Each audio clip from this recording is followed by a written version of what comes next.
Alors, je suis Michael Drahi, le réalisateur de Delivery to Hell.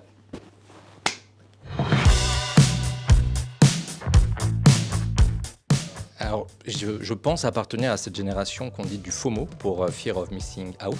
Donc, c'est cette génération qui passe des heures devant une carte ou qui passe des heures devant son téléphone pour choisir le meilleur restaurant, qui regarde les avis Google et compagnie. Et c'était un des points de départ du film, c'est un de ces personnages qui n'arrive pas à choisir. S'il était confronté au choix ultime, celui de son éternité, ou passer son éternité, comment il arriverait finalement à faire son choix, quoi. J'ai grandi dans deux religions, et au final, quand on grandit dans deux religions, on n'en connaît aucune, quoi. C'est un peu le grand drame. Et quand mon père est mort, je me suis retrouvé face au rite juif, et donc j'y étais totalement étranger, quoi.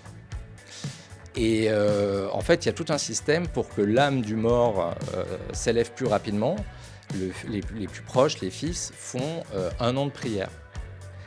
Et donc, quand ils ont senti que ça allait pas être rapide avec moi pour aider mon père à accéder, il y a quelqu'un qui est venu me voir et il m'a dit si vous voulez, moyennant finance, je fais les prières pour vous.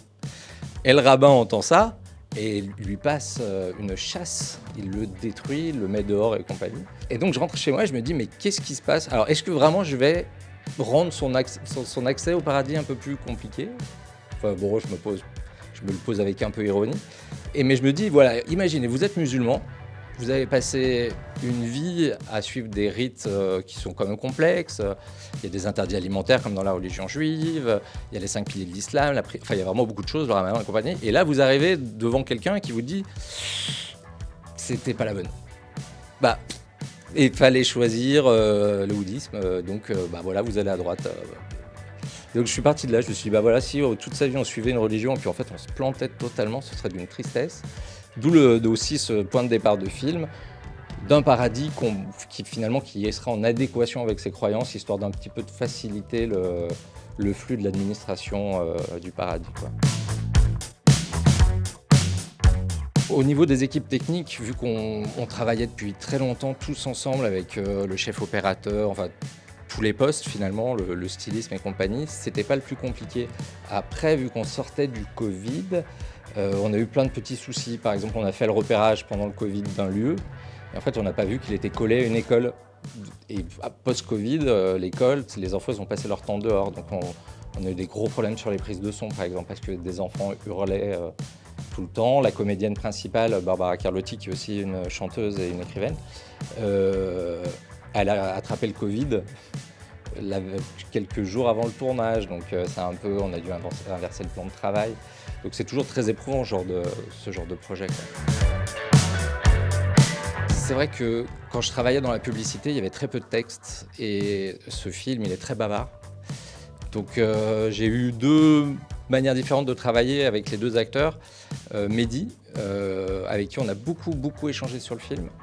Lui, il était tout de suite dans le personnage, il a tout de suite compris ce que je voulais, et puis je pense qu'il fait partie de cette génération, donc c'était parfois un peu proche de sa personnalité. Après, Mehdi, c'est un personnage qui est capable vraiment d'exploser, donc il fallait aussi parfois un peu le retenir, mais il était vraiment dans le projet, quoi.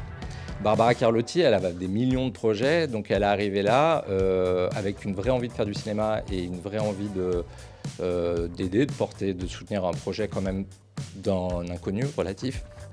Mais vu qu'elle sortait du Covid et compagnie, on n'avait pas eu le temps vraiment de beaucoup parler du personnage, donc j'ai passé beaucoup de temps avec Barbara Carlotti à échanger tout au long des 4 jours de tournage avec elle, quoi.